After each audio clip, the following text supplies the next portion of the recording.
उद्या म्हणजे 23 फेब्रुवारीपासून महाराष्ट्राच्या अर्थसंकल्पीय अधिवेशनाला सुरुवात होते। हे अधिवेशन यंदा सर्वार्थानं वेगळं आणि अत्यंत महत्त्वाचं असणार आहे। पहिला मुद्दा तर आतापर्यंत 11 वेळा महाराष्ट्राचा अर्थसंकल्प सादर केलेले आपले अजितदादा यंदा सभागृहामध्ये दिसणार नाहीत। याची उणीव फक्त सभागृहालाच नव्हे तर अख्ख्या महाराष्ट्राला जाणवेल। दुसरं, अजितदादांच्या उपमुख्यमंत्रीपदी नुकत्याच विराजमान झालेल्या त्यांच्या पत्नी सुनेत्रा पवारांचं हे पहिलंच अधिवेशन असेल। शिवाय दादांनंतर अर्थमंत्र्यांच्या भूमिकेमध्ये मुख्यमंत्री देवेंद्र फडणवीस आपल्याला अधिवेशनामध्ये पहिल्यांदाच दिसतील। आणि शेवटचा पण अत्यंत महत्त्वाचा मुद्दा म्हणजे पुन्हा एकदा विरोधी पक्षनेता नसलेलं असं हे अधिवेशन ठरणार आहे। काय काय महत्त्वाचे मुद्दे आहेत या अधिवेशनासंदर्भातले, काय लक्षवेधी ठरणार आहे आणि काय वेगळेपण असणार आहे या अधिवेशनाचं सगळं पाहूयात या व्हिडिओच्या माध्यमातून। लगेच व्हिडिओला सुरुवात करूया। नमस्कार, मी गौरी आणि तुम्ही पाहत आहात प्राईम टाइम महाराष्ट्र। सुरुवातीला एक महत्त्वाची आठवण, तुम्ही जर अजूनही आमचं चॅनेल सबस्क्राईब केलं नसेल तर ते जरूर करा। शिवाय आमचं नवं व्हॉट्सॲप चॅनेल सुद्धा सुरू झालंय, त्यात तुम्हाला सगळ्या अपडेट्स, दिवसभरातील सर्व व्हिडिओजच्या लिंक आणि बातम्या एकत्र पाहायला मिळणार आहेत। त्यामुळे आम्हाला व्हॉट्सॲपवर सुद्धा फॉलो करायला विसरू नका। याची लिंक तुम्हाला बायोमध्ये मिळेल।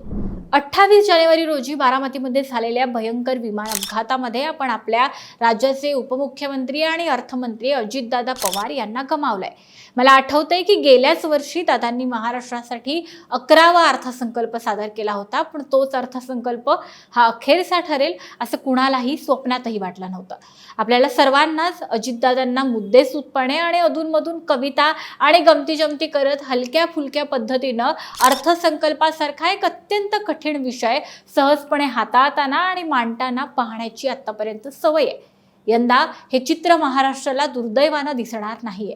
आपल्याला सर्वांना माहिती आहे की अजितदादांसाठी अर्थमंत्रीपद हे एक अत्यंत जवळचं आणि अत्यंत लाडकं असं खातं होतं। त्यामुळे अजितदादा नाहीत आणि ते अर्थसंकल्प मांडताना नसतील किंवा ते सभागृहातच आता यापुढे दिसणार नाहीत, ही जी उणीव आहे ती सर्वांनाच सतत भासत राहणार आहे, यात कुणाचंही दुमत नसेल।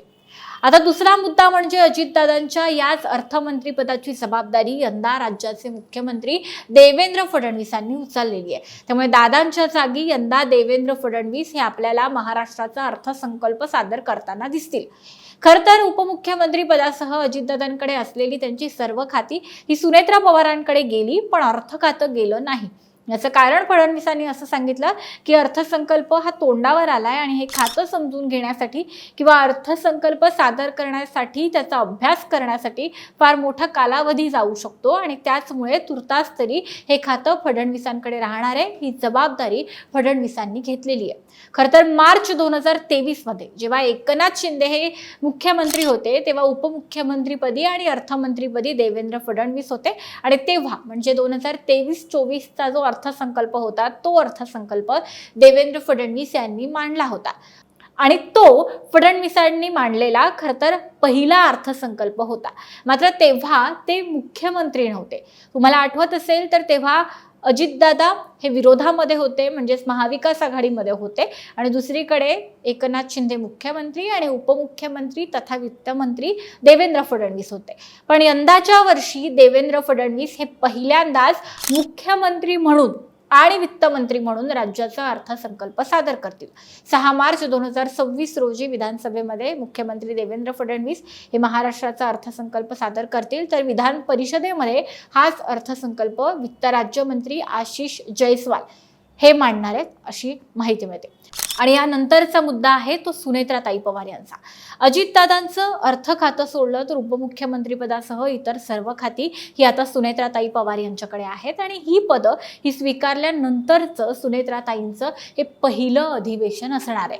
या अधिवेशनातील अनेक आव्हानात्मक मुद्द्यांसह एक मुद्दा म्हणजे सुनेत्राताईंच्या पक्षातील नेते आणि अन्न व औषध प्रशासन मंत्री नरहरी झिरवळ यांच्या लिपिकाचं जे गाजलेलं लाच प्रकरण आहे तो। शिवाय या अधिवेशनामध्ये हे तर प्रकरण विरोधक धरून ठेवतीलच, पण याशिवाय अजितदादांचा अपघात होता की घातपात यावर सुद्धा विरोधक या अधिवेशनामध्ये आक्रमक होण्याची दाट शक्यता आहे। त्यामुळे हे ताईंसाठी म्हणजे सुनेत्रा ताईंसाठी पहिलं आव्हानात्मक आणि कदाचित परीक्षा पाहणारं असं अधिवेशन ठरेल असं म्हटलं जातं। आणि आता अखेरचा पण अत्यंत महत्त्वाचा आणि कळीचा मुद्दा तो म्हणजे राज्याच्या विरोधी पक्ष नेतेपदाचा. यंदाही महाराष्ट्राचं अधिवेशन हे विरोधी पक्ष नेत्या विनाच होणार असं दिसतंय. 2024च्या निवडणुकीनंतर हे महायुतीचं सरकार आल्यानंतर डिसेंबर 2024 ते फेब्रुवारी 2026 म्हणजे आतापर्यंत कमीत कमी अशी 5 अधिवेशनं झाली की जी विरोधी पक्ष नेत्या विना झाली आणि होत आहेत. आणि महाराष्ट्रामध्ये असं चित्र यापूर्वी कधी दिसलेलं नाहीये. या मुद्द्यावरून अनेक अधिवेशनं आतापर्यंत महायुतीच्या सरकार आल्यानंतर गाजलेली आहेत, विरोधकांनी गाजवलेली आहेत, विरोधक त्याविषयी आक्रमक झालेले आहेत. आणि याही अधिवेशनामध्ये हा मुद्दा, हा विरोधी पक्ष नेतेपदाचा मुद्दा पुन्हा एकदा गाजणार आहे.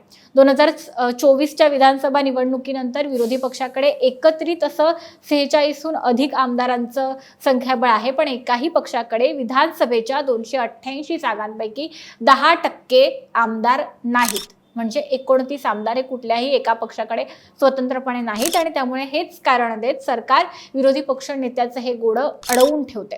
आता याचा सोक्षमोक्ष कधी आणि कसा लागणार? या महाराष्ट्राला विरोधी पक्ष नेता मिळणार की विरोधी पक्ष नेत्या विनाच सगळं चालणार आहे? सगळी अधिवेशनं आणि सगळा कारभार हे पाहणं अत्यंत महत्त्वाचं आहे आणि ते पाहावं लागणारच आहे.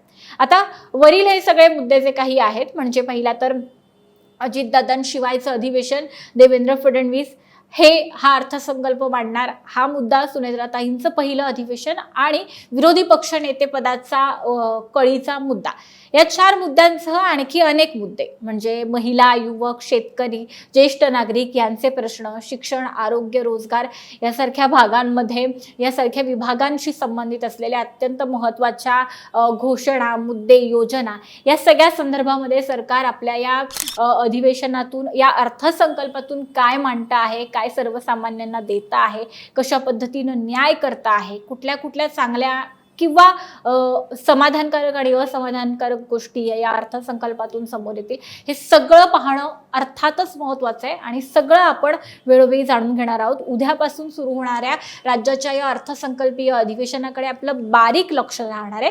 थेट विधिमंडळातून याबाबतच्या सर्व ताज्या बातम्या आम्ही वेळोवेळी तुमच्यापर्यंत पोहोचवणार आहोत. त्यामुळे आमचे सर्व व्हिडिओज पाहायला विसरू नका, तुमचे प्रश्न विचारायला विसरू नका आणि अर्थसंकल्पातून तुम्हाला नेमक्या काय अपेक्षा आहेत एक सर्वसामान्य नागरिक आणि मतदार म्हणून हे आम्हाला नक्की सांगा. व्हिडिओ महत्त्वाचा वाटला तर लाईक आणि शेअर जरूर करा.